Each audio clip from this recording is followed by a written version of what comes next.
Queridos,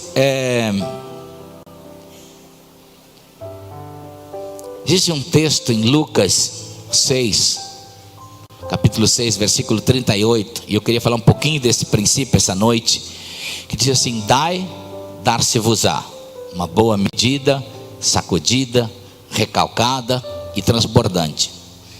Com a mesma medida que você mede, você também será medido. Eu entendo que mudança de mentalidade é uma coisa extremamente importante. Muitos de nós precisamos às vezes entender como é a nossa mentalidade. Eu usei muito o aeroporto de São Paulo, Congonhas, eu morava próximo a ele, e eu usei muito esse aeroporto. Um dia eu saí dele e foi uma confusão que teve no Brasil e nos voos, enfim, faltava tudo, faltou comida no aeroporto, tinha fila para tudo, faltava táxi. E então num desses voos eu saí e tinha uma fila de táxi de umas 50 pessoas. E eu observei que na espera dessa fila, lá no comecinho dela, uma mulher velha, uma mendiga, ela começou a pedir, daquele jeito choroso que o mendigo faz, né? Por favor, me dá um dinheiro, preciso comer. E ela veio pedindo para todo mundo. Ninguém deu nada para ela. Na minha frente tinha um cara muito bem vestido. Eu olhei as bagagens dele, as malas dele eram de uma grife francesa, um relógio de ouro, um anel de ouro, um terno italiano. Eu imagino que a indumentária daquele cara deveria passar de uns 50 mil. E estava fumando um charuto, e aquela senhora pediu para ele também: por favor, me dá um dinheiro, quero comer. Ele soprou fumaça na cara dela e ainda ele falou um palavrão para ela. Aquela senhora deu um passo para trás e sentou numa plataforma que tinha, encostou e começou a chorar, bem na minha frente. E ela começou a dizer: eu queria um dinheiro só para comer. E eu olhei aquela situação e eu fiz um questionamento com Deus. Eu disse: Deus, eu não quero terminar a minha vida assim, com a falta de todas as coisas, velho. E aí Deus perguntou para mim: o que ela está querendo? Eu disse: Deus, ela quer comer. Aí Deus falou: então resolve o problema dela. Aí eu falei: tá bom, Deus. Botei a mão no bolso e comecei a procurar. Quando você pensa num mendigo, você pensa o quê? Moeda, né? Aí comecei a procurar moedas no meu bolso. Deus me fez outra pergunta, falou: o que você vai dar para ela? Eu falei: Deus, umas moedas. E aí Deus disse assim: quem é o mendigo, você ou ela? Eu falei: não, Deus, é ela, olha o estado dela. Aí Deus falou: mas a sua mente já foi condicionada por um mendigo. A sua mente pensa igual os mendigos. Ela é uma mendiga. Agora você é um filho de Deus. A sua mentalidade não poderia ser igual a ela. E aí Deus disse: qual a maior nota que você tem? Eu falei: R$50, né? Que tinha um monte de R$50. E Deus falou: dá R$50. Eu falei: Deus, se eu dar R$50, você vai morrer do coração, essa mendiga. Mas como Deus falou, tirei um dinheiro do bolso, peguei R$50 e falei bem alto assim: ó, vovó, olha aqui, Deus, toma aqui, ó, R$50. Quando eu falei R$50, aquela fila toda fez assim, né? Aquela mulher pegou R$50, me deu um beijo na mão, olhou para mim e os olhinhos dela brilharam. Ela falou: você é um anjo. Gente, eu quase saí voando.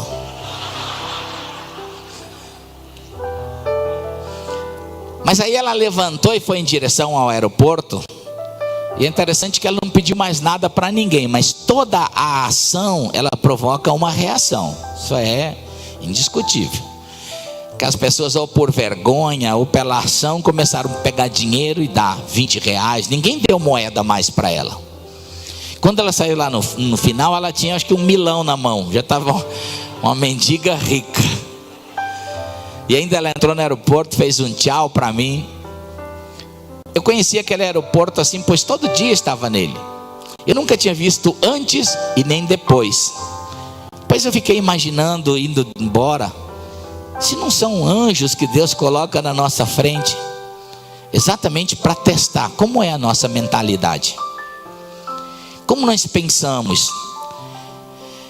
É interessante que um desses congressos que eu faço, eu peguei uma uva, essas uvas de semente, e dei para cada participante antes da reunião uma uva. Falei, não come não, guarda aí. Todo mundo ficou assim pensando, o que vai ser, né?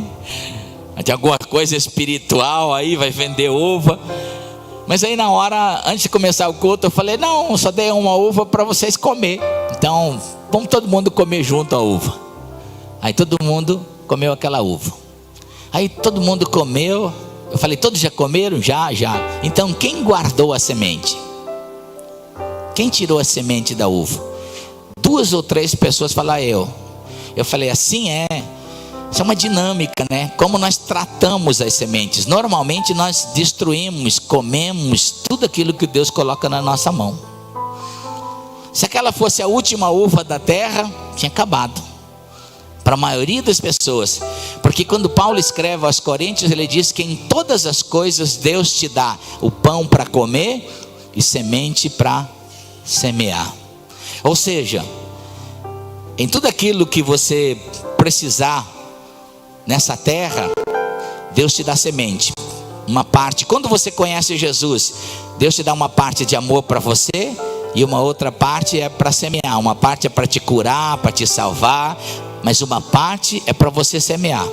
Em todas as coisas nessa vida, Deus te dá uma parte para você e uma parte para semear. Diga comigo, em tudo Deus me dá uma parte para mim e outra para semear. É interessante que a semente, ele é um projeto que, ao menos um exemplo que Deus usa na Bíblia, muito, como fator de multiplicação. Mesmo que a semente ela tenha, seja visível, dentro dela tem um projeto invisível. Imagine comigo, isso aqui não é uma semente, mas eu vou usar só como um teste, um quadro, né? Se isso aqui fosse uma semente de laranja, e eu chegasse para o pastor Heber e falasse, pastor Heber, essa semente de laranja, olha bem ela, você está enxergando dentro dela um pé de laranjeira de 10 metros de altura, com centenas de laranjas amarelas? O pastor ia olhar, falar, não, mas mesmo que a gente não vê, tem um projeto exatamente assim lá dentro. Para que isso se torne uma realidade, esse projeto se torne uma realidade, o que precisa acontecer? Aquilo que você vê precisa ser semeado numa terra, aquilo é que precisa morrer para nascer aquilo que você não vê. Então, todas as coisas visíveis na sua mão são projetos de Deus para trazer em evidência aquilo que você não vê. Então, tudo aquilo que você plantar, queridos, porque cada coisa que nós plantamos, ou cada semente, ela prospera, multiplica segundo a sua espécie. Por exemplo, se você quer que alguém te ama, você não pode exigir amor, porque a Bíblia diz, dai e dar-se-vos-á. Então, se você quer que alguém te ama, você tem que amar. Porque no reino de Deus, é o contrário que no mundo. Eu planto, eu colho. Se você quer que alguém te respeite, não adianta gritar com essa pessoa. Você precisa dar respeito, respeitar essa pessoa. Se você quer que alguém te honra, você precisa honrar. Tudo aquilo que você planta, você colhe. Aleluia. Quando a gente olha para a terra, queridos, a terra é que produz toda a nossa sustentabilidade, principalmente na área física de alimentos. E eu olhei em países quase tropicais como nós, como a África, milhões de pessoas estão morrendo de fome. E é uma terra produtiva. Então, eu observei que a terra, ela não pergunta qual é a necessidade que as pessoas têm para suprir elas. Ela pergunta qual a semente que elas vão semear para poder dar resposta. Então, queridos, assim é. Por isso que Jesus usou tanto o fator semente. Porque Assim como a terra não pergunta qual é a sua necessidade, ela só dará uma resposta segundo a semente que você planta. Assim é esse texto que eu li. Tudo que você plantar é o que você vai colher. É um princípio de Deus. Eu falei aqui numa dessas reuniões que eu ministrei nesses dias, que prosperidade não é o quanto você ajunta. Prosperidade é o quanto Deus transformou dentro da sua vida. Mas aí o princípio de Deus é semear, é plantar. Se você quer entrar num princípio de colheita, você precisa semear. Deus, Ele não está olhando só a sua necessidade, Ele está olhando que semente você quer plantar, que semente você quer colher, que tipo de colheita, que qualidade de colheita. Essa é uma decisão na sua vida. Eu lembro ano passado, quando começou muito essa falação de que o Brasil ia entrar numa bancarrota, numa rota de financeira errada. Eu disse para minha esposa: nós não vamos entrar nesse negócio não. Porque, queridos, Deus tem um plano para a gente diferente do mundo. Aleluias. Eu vou falar duas coisas aqui. Quando é que os homens e as mulheres de Deus prosperaram? No tempo de crise. Quando é que José prosperou? No Egito, quando era tempo das vacas gordas? Não. Aí o ladrão, o preguiçoso, todo mundo ia bem. Mas quando teve um momento de crise, quem é que prosperou? O homem que tinha uma revelação de Deus, um entendimento. Quando é que Isaac prosperou e ficou mais rico que o rei dos filisteus, ou que o reino onde ele habitava? Num tempo de crise. Jacó, ele atravessou o Jordão, porque havia tido uma experiência com Deus, e ele foi então tocado na coxa, e ele pegou um pau para caminhar, um pedaço de pau, e ele atravessou o Jordão, e ele fez um juramento. Ele disse: olha Deus, é uma nova etapa além desse rio, e se o Senhor for fiel comigo, me ajudar nessa jornada, eu prometo que eu vou ser um ofertante, eu vou investir, tudo que o Senhor me der eu vou plantar de volta. Queridos, a vida de Jacó não foi fácil não. Foi um tempo de crise, perseguição. Você imagina, primeiro ele chega e se apaixona por uma moça bonita, tipo talvez Angelina Jolie, assim, vamos lá. Aí o sogro fala: não, tem que trabalhar 7 anos. Aí tá, trabalhou, feliz, vou receber, né? Hoje à noite é sábado, vou casar, é a minha primeira noite com essa moça bonita. Aí tá lá na frente da igreja esperando, entra o sogro com a biscoito. Então a vida de Jacó não foi fácil. Mas que só para encurtar a história, ele foi fiel a Deus no que semeou. Então, anos mais tarde, ele passa de volta ao Rio Jordão como o homem mais rico da face da terra. Queridos, chegou tempo de crise no mundo, chegou seu tempo de prosperar. Aleluia. O ano passado eu disse: nós não vamos diminuir nossa contribuição, nós vamos aumentar nossa contribuição, porque eu quero colher mais. Aleluia. E queridos, ademais de que eu vejo muita gente chorando, para mim esse ano tem sido um ano extraordinário. Até estava falando com um pastor, ele disse: puxa, parece que para o MIG, para o seu ministério, a crise não passou. Eu falei: nem perto. Então, queridos, é muito importante, tudo que a gente semeia, a gente colhe. Olha para o seu irmão e diga assim: tudo que eu semeio, eu colho. Queridos, cada semente gera segundo a sua espécie. Se você plantar milho, não vai colher soja, você vai colher milho. E assim é também. E assim é dinheiro, assim é coisas emocionais, assim é coisas espirituais. O dinheiro, ele fala por si só. Você pega uma nota de R$2, por exemplo, tem uma tartaruga lá desenhada, né? Aquele bicho vive para dedéu, né?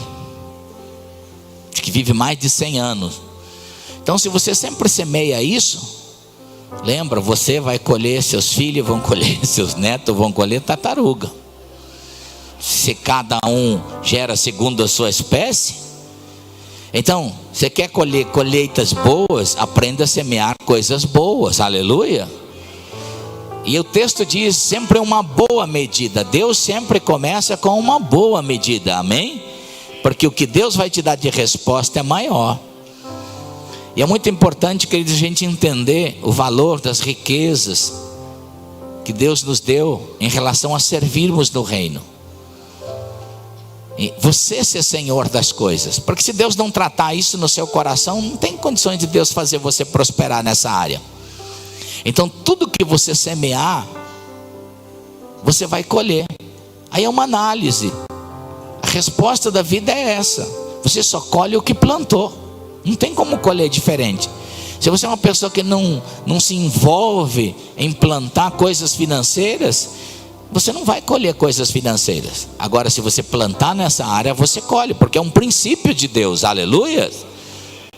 Olha para o seu irmão e diga assim: plantar é colher. Então, nós vamos dar uma oportunidade para você nessa noite. Tem 2 envelopes aqui, né, que você pode pegar aqui e fazer a sua oferta. Essa aqui é uma oferta de socorro, e essa aqui, eu sou um pilar financeiro dessa visão, aquele envolvimento mais profundo, aquilo que você resolve no coração se envolver, dá para o Senhor, amém, queridos? Olha, eu disse para minha esposa, na igreja que nós congregamos, não é querer ser ufanista não, mas nós sempre vamos ser um dos maiores ofertantes da nossa igreja. E pode conversar com o tesoureiro da nossa igreja para ver quem que é um dos maiores ofertantes da nossa igreja. Agora, a crise sempre vai passar longe da gente, porque a gente sempre vai colher, amém?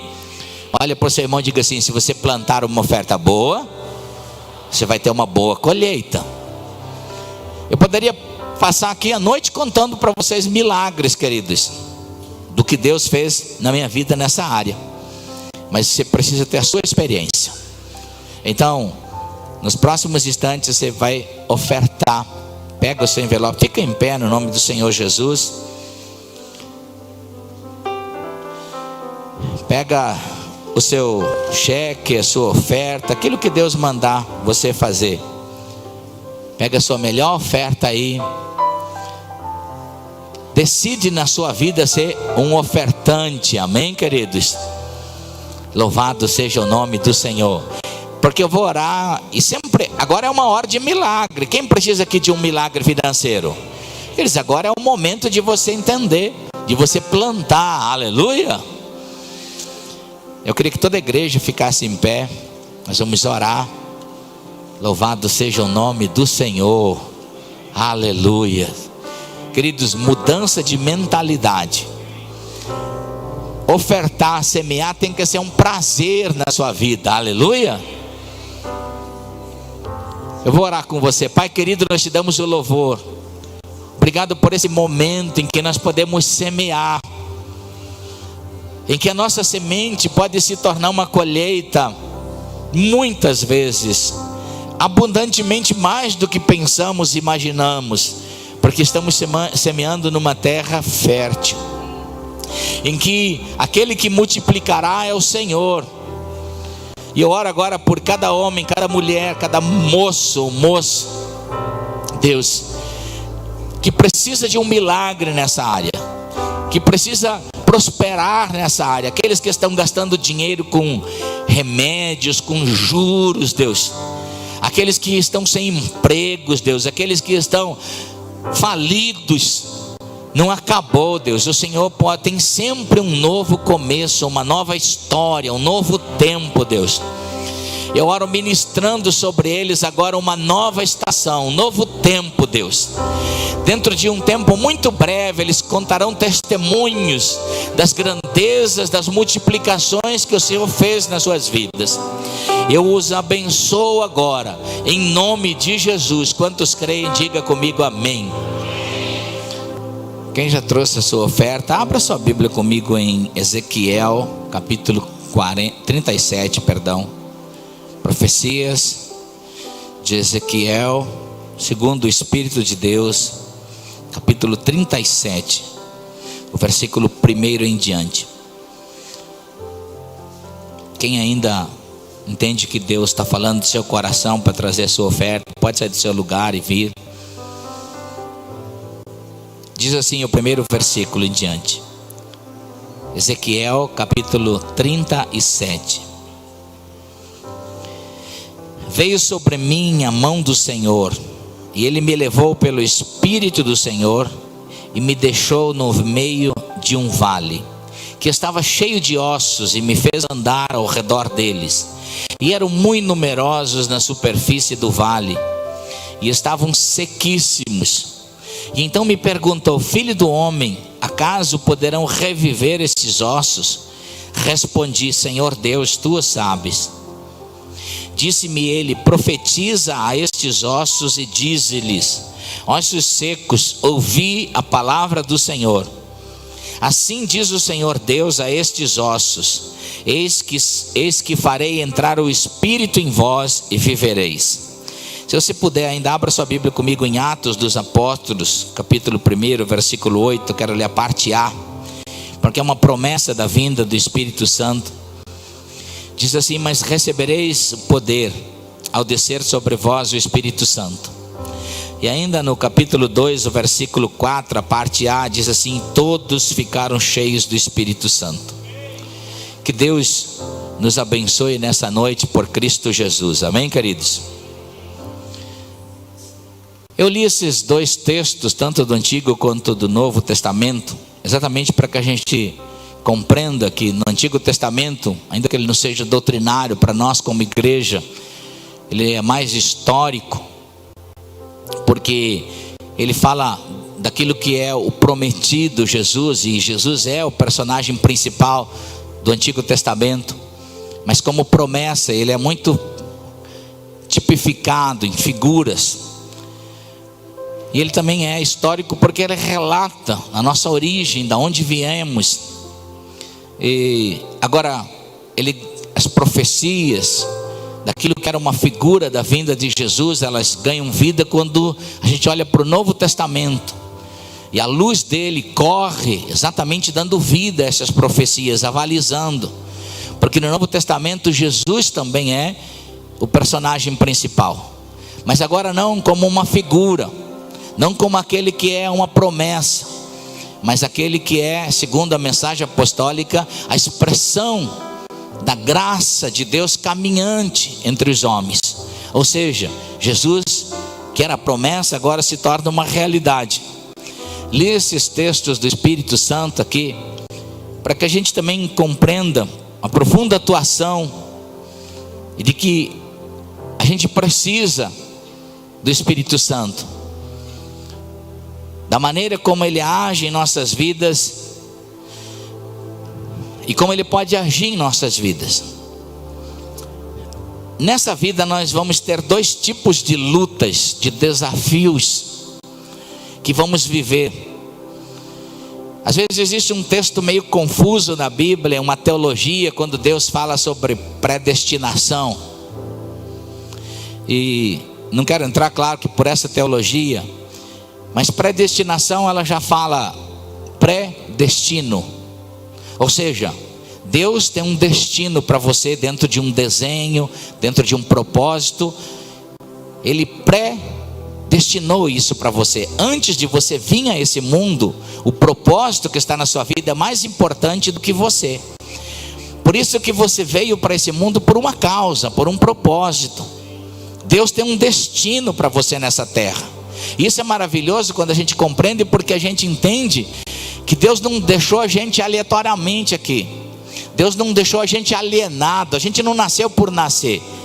Antes que você viesse a esse mundo, Deus tem um propósito para a sua vida. Então você também pode decidir, ou você entra nesse destino que Deus pré-arrumou para você viver antes de você ter vindo aqui, ou não. Você pode fazer o que você quer. Você pode fazer a sua vontade, os seus desejos. E então nesses dois tipos de desafios que nós temos na vida, o primeiro é as lutas e os desafios que nós entramos porque nós queremos, porque é uma desobediência a Deus. Nós não queremos escutar Deus, nós queremos escutar nossa carne, nossa alma. Queremos ver os nossos desejos, andamos por eles. E aí nós entramos em lutas que Deus não está nela. E aí são lutas desesperadoras que levam pessoas a bancarrotas, a sofrimentos. E queridos, a única forma de Deus aparecer numa luta dessas em nossas vidas é quando a gente se arrepende, que não obedeceu a Deus, que não ouviu a palavra de Deus, que a gente agiu na ignorância ou por nós. O segundo tipo de luta e de desafios é aquela que o Espírito Santo vai te levar lá. A mão do Senhor te leva lá. E essa é a luta onde Deus está. É a luta onde Deus vai te ajudar a você vencer. Porque como cristão, Deus não nos isenta de desafios. Deus nos ajuda a vencê-los, a nos tornar maduros, maiores, mais realizados. Porque agora, pela vontade do Senhor, nós vamos compreender que luta é essa que estamos. E é interessante que esse texto ele fala de vale. E quando a gente fala de vale, é porque tem montanha. É impossível haver um vale sem montanha. E montanha é aquele lugar, quando a gente olha para a figura da questão, é aquele lugar onde, quando você se posiciona no topo de uma montanha, onde a sua vista fica mais aguçada. É onde você consegue ter uma visão maior de todas as coisas ao seu redor. Traduzindo, é o lugar mais alto da vida, em que a gente consegue visualizar, quando está no topo da montanha, do desenho que Deus começa a desenhar, a gente começa a ter uma visão mais vencedora da vida. E assim é na vida de todo homem, de toda mulher. Talvez comece aí na sua adolescência, para a juventude, os seus primeiros olhares no topo de uma montanha sobre o sucesso da sua vida. Exatamente onde a gente entende o sentido mais absoluto da vitória, mais augusto, mais soberano. E é onde a gente começa a desenvolver um lugar em nosso ser em que nós vamos vencer. Onde nós vamos ser felizes emocionalmente, onde nós vamos ser felizes espiritualmente, onde nós vamos ser felizes na área financeira. Começamos a desenvolver uma visão de que nessa terra nada nos segura, vamos vencer. Onde talvez como cristão começamos a entender o desenho de Deus nos nossos momentos de oração, no momento da palavra de Deus, das profecias que recebemos. Então Deus começa a desenhar e mostrar na sua visão que você foi preparado por Deus para ser mais do que vencedor nessa terra. Agora o vale, ele é diferente. O vale, ele é um lugar de restituição. Biblicamente, quando a gente olha para o vale, a gente sempre vê, vale é um lugar de conquistas, de restituição. Olha para o seu irmão e diga assim: vale é um lugar de restituição. E aí a gente olha, às vezes até se torna meio chavão. Muitos cristãos dizem: agora estou no vale. E a gente às vezes olha no decorrer da vida, que um dia foi soberana, foi uma visão vitoriosa, e aí a gente se encontra em lugar no vale. E por que Deus permite a gente sair da montanha, desse lugar absoluto, de um desenho vitorioso, para vir no vale? Primeiro, porque muitas coisas das nossas vidas que um dia foram absolutas e vitoriosas, que Deus desenhou para a gente, elas morreram. Elas morreram e desceram para o vale. Eu gosto muito da história do Mefibosete. Mefibosete, ele nasceu numa família extraordinária. Ele era neto do rei Saul. Ele era filho do príncipe Jonatas. Então o seu avô era o homem mais rico da terra. O seu pai, o pai mais rico da terra. Saul era um homem tão rico que ele não sabia enumerar o que ele tinha. Ele precisaria de contadores para enumerar suas riquezas. Você já parou para pensar uma pessoa que tem que ter contadores para enumerar as suas entradas, porque ele não consegue sozinho entender isso. Jonatas era um príncipe. Então a gente olha e vamos fazer uma análise como a gente diria que seria Mefibosete, aquele menino que nasceu num lar de ouro. Quando a gente pensa em posição social, honra, ele não precisaria se preocupar. Ele era neto de um rei, filho de um príncipe.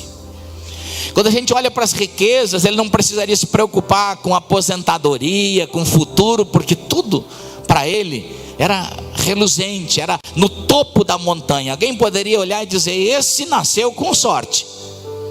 Mas aí a gente olha a história um pouco mais para trás, e a gente pega no tempo de Moisés, quando Deus chama Moisés e diz: Moisés, eu quero que você escreve para Josué, porque eu estou agora declarando, eu, Deus de Israel, uma guerra de geração a geração. Diga comigo: geração.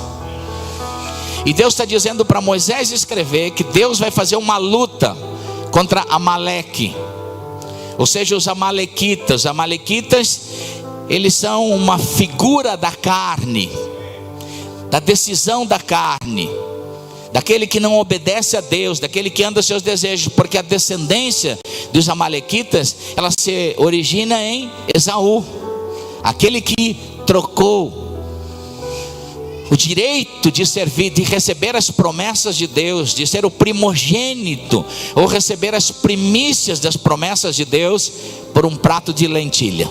Então é aquele que trocou tudo que Deus tinha por um desejo da carne, e ele gerou essa descendência. E os amalequitas são o primeiro povo que persegue Israel na saída do Egito. A saída de Israel no Egito era um projeto de Deus. Então a gente olha que os amalequitas, eles são contra o projeto de Deus, se lançam contra o projeto de Deus. E Deus diz: Moisés, eu tenho uma guerra eterna contra a carne, contra o desejo da carne, e você precisa ensinar Josué. E aí, de geração a geração deveria ser ensinado. E aí a gente olha que veio gerações, e a gente entra na história do rei Saul que eu comecei. E aí chega a vez do rei Saul de lutar pela carne, e Deus chama ele e diz: Saul, agora é a sua vez. Eu quero que você mate o rei Agag. E o rei Agag é o rei dos amalequitas, e é uma figura do diabo. Você precisa destruir o rei Agag e todos os amalequitas. Mas Saul não obedeceu a Deus, era a sua geração. Lembra da história que eu contei? Um rei rico, ungido como rei, honrado como rei, família. E aí Saul entra numa guerra, numa luta que Deus não estava. E aí ele e seus filhos são encurralados nessa guerra e vão ser mortos.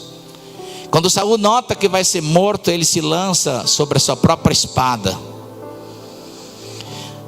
E aí, com vertigens de morte, ele olha para um moço que vem vindo, e ele diz para esse moço: me mate. E esse moço mata ele. Mais tarde, esse moço tem um encontro com Davi, e Davi pergunta nessa batalha: e o rei? Você viu o rei? Eu vi. Quem é eu matei o rei. E Davi olha para aquele moço, e ele está vestido com as honras do rei, com a roupa do rei, com os braceletes do rei, com o anel do rei, com aquilo que um dia Deus honrou um homem. Está vestido nesse moço. E Davi diz: quem é você? Ele diz: eu sou um amalequita, filho de um amalequita. Tudo aquilo que Saul não matou na carne, matou e destruiu ele.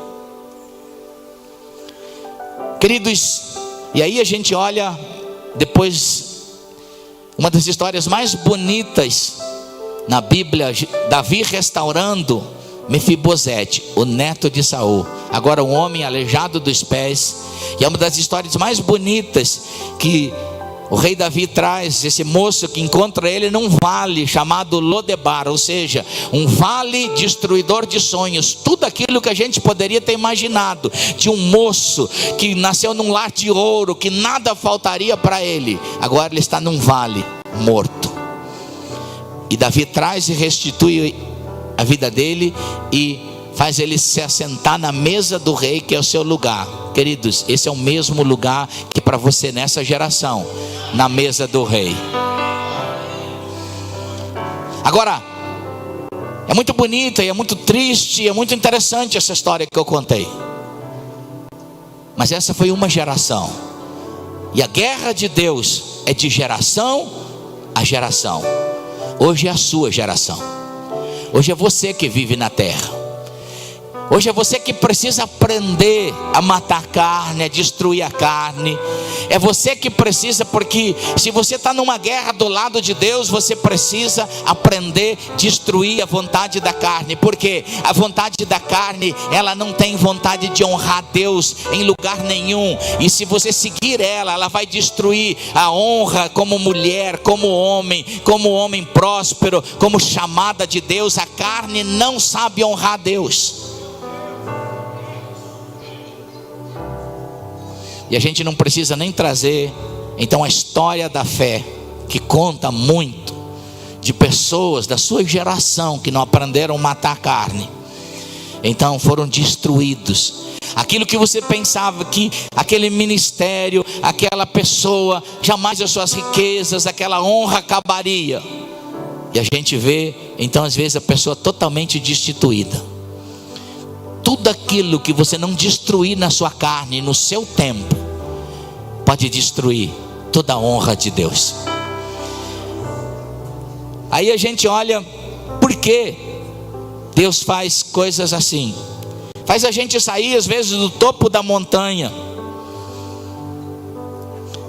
e descer para o vale, de coisas que um dia nós éramos absolutos, soberanos, felizes, mas por atitudes erradas aqui e ali, muitas daquelas coisas que eram vitoriosas morreram em nós, e saíram do topo de um visual na montanha e desceram para o vale. Porque Deus manda então o profeta rodear esse vale de ossos secos? Primeiro, queridos, eu gosto muito desse texto. Eu já vi muitas pregações sobre esse assunto, mas uma das coisas que mais me encanta é porque Deus mandou esse profeta rodear. Porque Deus manda a gente rodear coisas que estão mortas e nós não gostamos. Porque muitas dessas coisas, elas nos feriram. Elas deixaram decepções, traumas, profundas feridas, e nós não queremos tocá-las, tratá-las. Elas roubaram de nós os sonhos, as nossas alegrias, nossas visões de grandezas. Agora a gente precisa entender uma coisa, que o Evangelho de Jesus, ainda que ele fale de reino, e é uma palavra muito comum hoje, quando a gente fala de reino, a gente globaliza a igreja. Todos somos reino, trabalhamos por reino. O reino é maior, porque a eternidade, os céus, a igreja, tudo está envolvido no reino. Mas também o Evangelho de Jesus, ele tem uma condição de individualizar a gente. Uma noite como essa, a palavra de Deus tem condições de localizar você e fazer você entender que você não é um número. Assim como num IBGE, um número da multidão, você no reino é diferente. Deus, ele consegue te individualizar numa noite como essa e dizer que você tem propósitos, sonhos, promessa. Deus fez você especial para esse tempo. Eu gosto muito de um videozinho do Google Ouro, mundo da Google, né? E a gente olha então nesse vídeo, é interessante, ele começa a passar, e ele começa a dizer as criações, e ele enaltece Deus pela criação, porque ele começa a desenhar uma coisa até onde a mente científica conseguiu ir, e ele começa nesse vídeo então mostrar uma parte da criação cósmica que está 100 bilhões de anos-luz da gente. São criações de Deus. E ele então começa a fazer um foco nesse satélite. Lá naquele cosmo todo tem criações de Deus a 100 bilhões de anos de luz. E aí ele vai diminuindo, dá um foco e torna para 10 bilhões de anos-luz a distância. E ele dá um foco para 1 bilhão e assim para 1 milhão. Depois ele vem fazendo sobre quilômetros, 100 bilhões de quilômetros. Coisas que Deus criou. Depois 10 bilhões de quilômetros, depois 1 bilhão de quilômetros, depois 100 milhões de quilômetros, e ele vai dando foco nesse satélite, até que ele foca a Terra, o planeta Terra, o nosso planeta, onde eu e você vivemos, a existência visível. E aí ele dá um foco nesse planeta Terra e foca um país, a América do Norte. E aí ele dá uma reduzida, um foco maior, e ele foca um estado. Aí ele dá um foco maior e foca um município dentro desse estado. E aí ele dá um foco maior e ele foca um condomínio dentro do município. Ele dá um foco maior e ele foca uma piscina dentro desse condomínio. E daí um foco maior, ele foca uma pessoa tomando banho de sol numa cadeira. Queridos, quando eu olhei isso, eu pensei assim: puxa vida, se o Google tem essa capacidade de 100 bilhões de anos-luz, vindo toda essa criação, até focar um ser humano, individualizar ele. Eu fiquei comparando Deus, claro que nas suas devidas proporções, Deus bilhões de vezes maior. Como é que Deus, com a palavra dele numa noite como essa, consegue te focar? Dizer que você tem propósito, que você é uma pessoa especial para Deus, que Deus botou você aqui nesse mundo, encheu você de um desenho de ser mais do que vencedor. Um dia te levou para uma montanha e disse: você vai ser um homem feliz, uma mulher feliz, realizado, vai cumprir o sonho de Deus.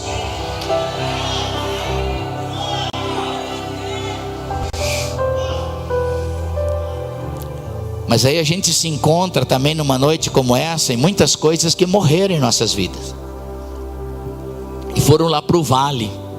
As nossas emoções, talvez, eu lembro que esse tempo atrás eu conversei com uma moça, 28 anos, muito bonita por sinal, e ela falou para mim: pastor, eu não caso mais. Eu falei: por que, minha filha? Falei: que idade você tem? 28. Falei: o Duda tem 35, quer dizer 35 e não casou ainda, tem chance? Mas aí ela disse: eu virei titia, pastor. E aí a gente olha, eu falei: mas filha, você não tinha um desejo um dia de casar? Claro, pastor, mas eu namorei mal, um aqui, outro ali, aquela questão, né? Erra aqui, erra ali. E aí sobrou o quê? Aquela visão de uma moça que um dia seria feliz na formação de um lar. Agora sobrou o estigma.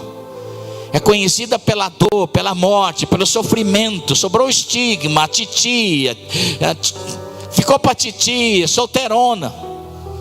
São pessoas que um dia sonharam, queridos, emocionalmente ser feliz, projetaram, viram o desenho de Deus, mas aí tudo morreu e correu para o vale. Quando a gente olha as finanças, nosso país, queridos, nesse último ano 11 milhões de pessoas perderam o emprego. Pessoas que há 5 anos atrás a gente encontrava e falava: agora ninguém segura o Brasil. Eu lembro que, como eu tenho uma residência na América do Norte, era muito comum assim os brasileiros entrar e gastar tudo nos Estados Unidos. Os americanos falavam: puxa, mas vocês têm dinheiro, hein? Como é que vocês têm tanto dinheiro? As moças das lojas falavam: é só brasileiro que compra. E elas falavam assim: você é brasileiro? Sou. Fala para mim, lá dinheiro dá em árvore no Brasil? Falava: não é bem assim, né? É que o povo está pegando dinheiro do banco, mas... Aí o que acontecia? Todo mundo comprou uma casa, financiou, comprou um carro financiado no topo da montanha. E aí vem um plano e tira 11 milhões do emprego, 11 milhões de pessoas, que são 11 milhões de famílias. E aí grande parte dessas pessoas compraram uma casa, perderam, não puderam pagar, foram destituídos do lar, que era o sonho. Financiaram um carro, o carro foi tomado pelo banco, o nome foi negativado, e aquele sonho de realidade que um dia teve lá no topo da montanha morreu e foi para o vale. Queridos, eu passei 2 falências na minha vida e eu sei o que é isso. Eu nasci numa família de classe média alta, e o meu pai faliu. E falência é uma coisa dolorosa, porque é pior do que ser pobre. Ser pobre é não ter as coisas, ser falido é não ter e ainda dever um monte.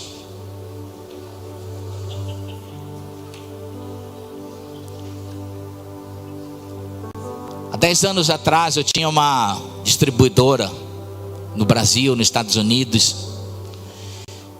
E o carro-chefe das vendas era CDs, DVDs. E nós tínhamos uma carteira de mais ou menos 3 milhões há 10 anos atrás de recebíveis. E nós devíamos na época 1 milhão. Eu conversava assim com a minha esposa: quando nós recebermos isso, nesses próximos tempos aí, nós vamos comprar uma casa de praia a mais, vamos comprar um barco, vamos comprar um carro top de linha. Porque 10 anos atrás, 2 milhões de lucro era coisa muito boa. De repente aconteceu essa transformação nas mídias digitais, e os CDs e os DVDs acabaram. E aí milhares de livrarias no Brasil, e centenas delas me deviam. Era delas que eu tinha as duplicatas. Grandes distribuidores faliram. O ano passado eu lembro, limpando um arquivo financeiro, eu rasguei mais de 2,5 milhões de cheques dessas pessoas, para poder ficar livre, né? Senhor, eu estou livre agora. Mas só que nessa época eu devia 1 milhão, principalmente para um fornecedor, que era uma multinacional. E eu lembro que eu tinha um telefone que ele tinha um toque diferente no escritório dos outros telefones. O da minha sala tocava diferente. Eu fiquei tão traumatizado com o toque daquele telefone que aquilo adoeceu minha alma. Porque quando ele tocava era só advogado ligando para me cobrar, aqueles cara fera, né, de empresa multinacional. Um dia eu cheguei, tocou ele, me deu um medo, um pavor assim, que eu joguei ele no chão, quebrei todo, falei: você nunca mais vai tocar na minha frente. E então eu entrei numa falência. Eles começaram a me cobrar judicialmente. E eu lembro, querido, foi nesse tempo que Deus me ensinou muitas coisas a respeito de ser um profeta do Espírito Santo, um profeta do Novo Testamento, entender que tem uma operação espiritual sobre nós. E foi nesse tempo que eu comecei a entender a profecia. E aí Deus falou: você vai dizer que o seu nome não vai continuar falido, não vai continuar negativado, porque Deus te deu finanças abençoadas. E eu comecei a profetizar: falência, você não vai permanecer sobre minha vida, você não vai permanecer sobre a minha casa, porque assim diz a palavra de Deus. E comecei a profetizar: as minhas finanças voltarão, o Senhor vai abençoar, mesmo que agora estejam mortas, o Espírito do Senhor virá sobre elas e dará vida a elas. Depois de um tempo, querido, um dos diretores principais, que era da Alemanha, dessa multinacional, veio no Brasil.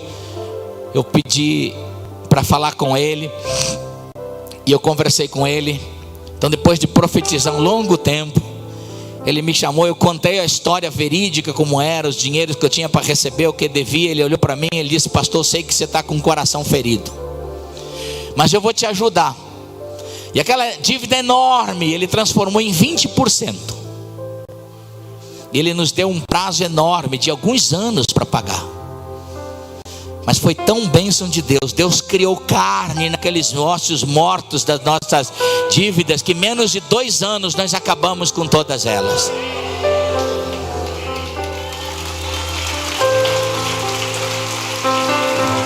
Queridos, eu queria dizer para você: mais de 1,5 milhão de empresas fecharam nesse último ano. Quantas pessoas estão machucadas, doloridas? Às vezes elas dizem: pastor, eu vendi minha casa para começar uma empresa, acreditei, fali, devo mais do que uma casa hoje. Mas deixa eu dizer uma coisa: hoje você vai se tornar um profeta do Espírito, e você vai rodear o que morreu e dizer: assim diz a palavra de Deus.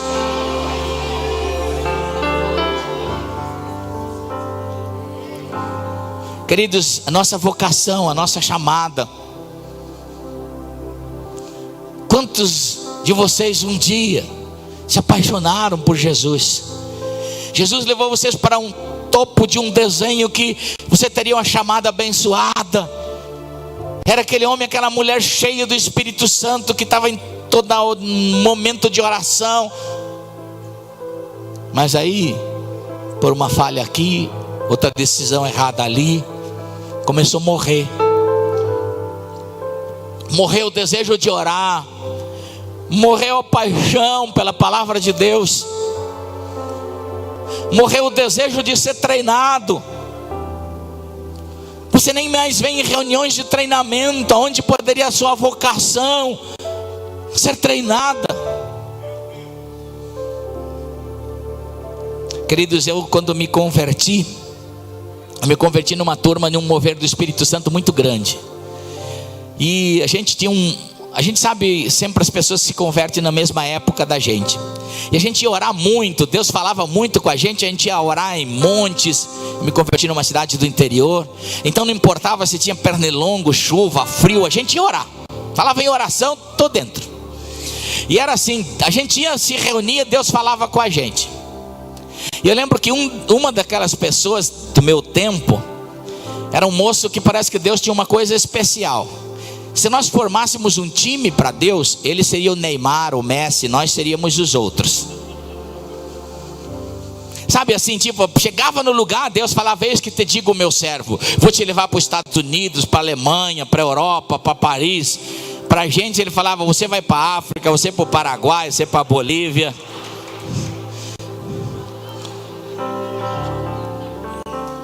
E eu ficava imaginando eu pensava assim, eu queria ser ele. Mas aí passou o tempo, eu segui o plano, desenho de Deus para mim.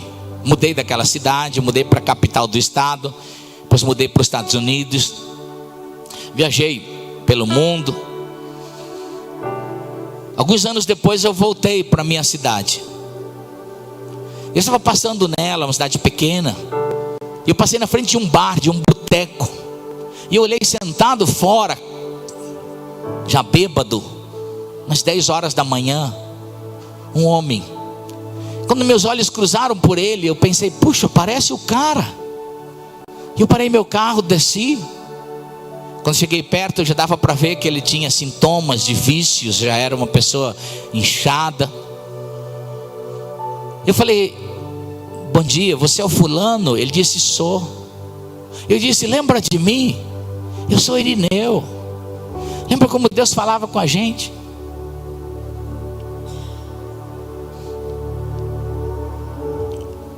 Lembra quantas profecias Deus tinha para nós? Lembra o desenho que Deus falava com a gente? Eu tentei relembrá-lo, mas vagamente ele conseguia relembrar. Estava mais vivo na minha memória as suas profecias do que ele. Eu subi no carro e andei umas 2 quadras. Eu não consegui resistir. Trouxe uma comoção tão grande que eu parei e chorei copiosamente. Eu comecei a dizer: Deus, como alguém que tinha tanto do Senhor, tinha um desenho tão grande, tinha uma visão de tudo vitorioso, está num estado desses. Não tem mais paixão pelo Senhor, não tem mais nada, é dependente de álcool. Queridos, quando a família da gente não tem mais graça, porque a primeira coisa, quando a gente se converte, a gente começa a receber palavras e incentivos que agora todo mundo na nossa casa vai se converter. Se você crê no Senhor Jesus Cristo, será salvo você e toda a sua casa. E aí você fica com aquela sensação de super-herói na família. Vou ganhar minha família, meus cunhados, minha sogra, né? Eu também fui assim. Quando eu me converti, minha esposa se converteu. Na família da minha esposa ninguém era crente. Eu particularmente tinha um ódio especial pela minha sogra. Pensa numa velha chata assim. Assim, se eu tivesse o poder de evaporar alguém, eu faria isso. Assim, sem nenhuma dó, né? libertar a terra de alguma coisa ruim. Mas aí Deus começou a ensinar a gente a ganhar a família para Jesus. Sabe como era a minha família do lado da minha esposa? Aquela família que se juntava nas festas de final de ano, Natal, Páscoa e tal. Passa 2, 3 dias junto. Então começava a chegar 8, 9 da manhã a turma, né? Com carne para assar, pinga, cerveja e... Aquilo que era para durar 2, 3 dias, às 11 horas estavam dando tiro e facada um no outro. E Deus me colocou numa família assim. Eu comecei a dizer: Deus, que desgraça de família é essa? Essa família não tem jeito. Mas aí Deus me ensinou exatamente isso. Aquela foi a família que Deus me deu morta, para que eu fosse um profeta do Espírito, para que eu pudesse dizer: mesmo que estejam mortos, assim diz a palavra de Deus, vocês viverão.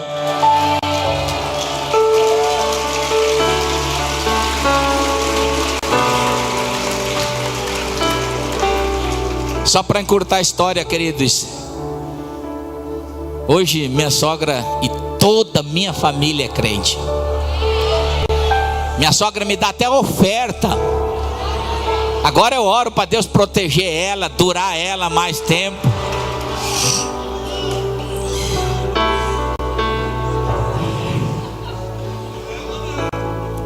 Leva não, tem todo mês uma oferta. Queridos, Deus te chamou para ser um profeta do Espírito Santo. Aquilo que estava sobre Jesus lá em Lucas 4,18, quando ele diz: o Espírito do Senhor Deus está sobre mim e me ungiu. Agora ele transferiu isso em Pentecostes. O Espírito de Deus veio e encheu todos. Isso quer dizer que Deus não te deixou de fora. Agora o Espírito do Senhor Deus está sobre você. E agora você foi chamado para rodear tudo aquilo que morreu e dizer: assim diz a palavra de Deus.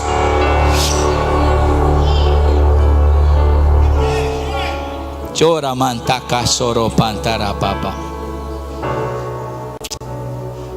É interessante, queridos, que Deus pega o profeta Ezequiel e manda rodear um vale de ossos secos. Ossos representam pessoas. Pessoas representam sonhos, promessas. Ali Deus está dizendo: essas pessoas não viveram o sonho de Deus, não viveram o propósito de Deus.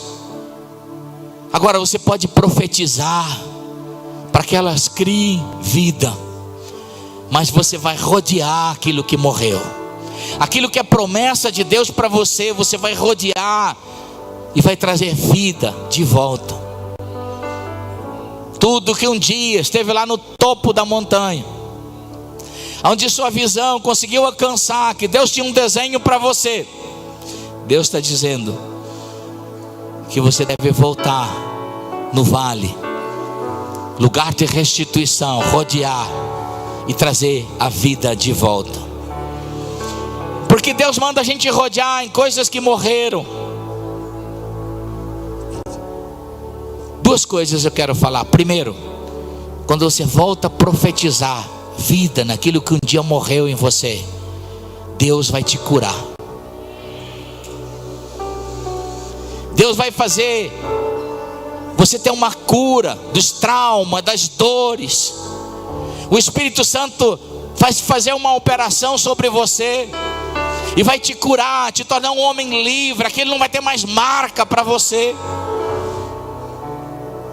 E segundo, você precisa entender a profunda necessidade do Espírito Santo sobre a sua vida.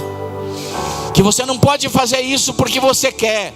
Você não pode fazer isso na sua força, não por força, nem por violência, mas pelo Espírito, diz o Senhor. Por isso aqui, o Espírito do Senhor leva Ezequiel lá. E essa noite, o Espírito de Deus vai te levar em lugares que morreram, quer sejam finanças, quer sejam família. Deus vai tornar você um profeta do Espírito. E você vai dizer: assim diz o Senhor, as minhas finanças vão ser saradas, vão criar vida.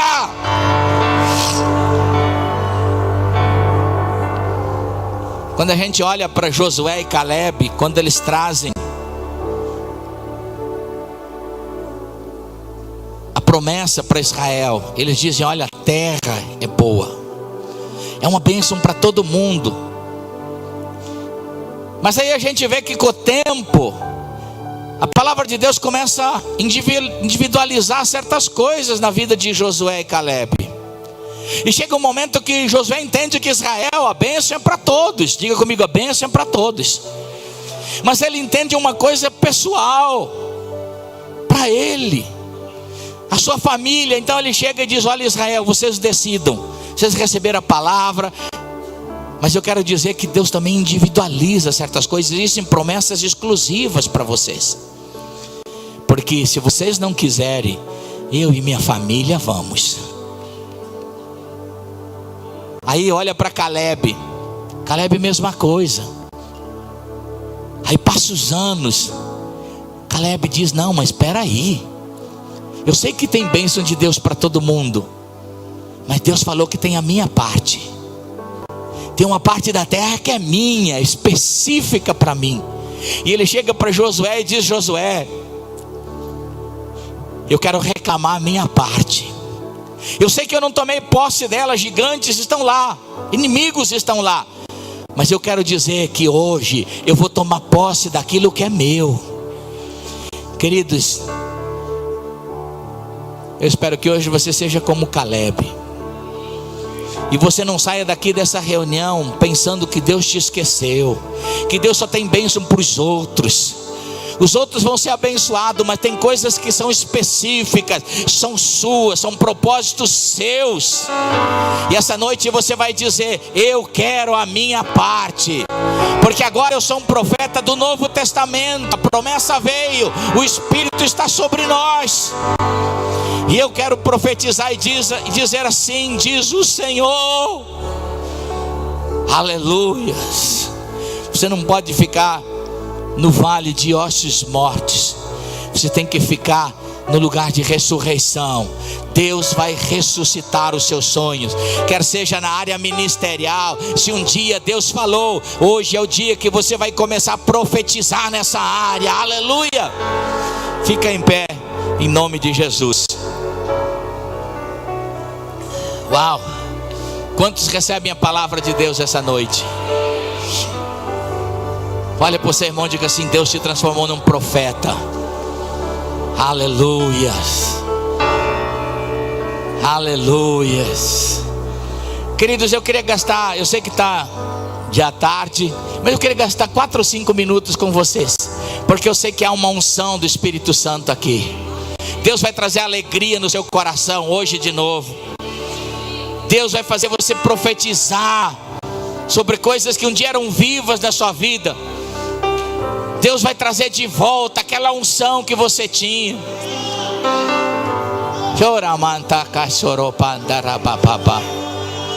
As suas finanças não morreram. Deus vai ressuscitar elas essa noite. Você vai a partir de hoje começar a profetizar. Antes de terminar esse ano, Deus vai começar a fazer carnes voltar nas suas finanças. Vai dar vida a elas. Pastor, eu quero essa unção. Se você quer, enquanto o Duda ministra uma canção, sai do seu lugar, vem aqui à frente, eu quero orar com você. E quando você vier, venha o mais próximo possível. Não olhe para o irmão da direita nem da esquerda. Venha e começa a rasgar seu coração na presença de Deus. Hoje é a noite de Deus trazer sobre a sua vida. Aleluia.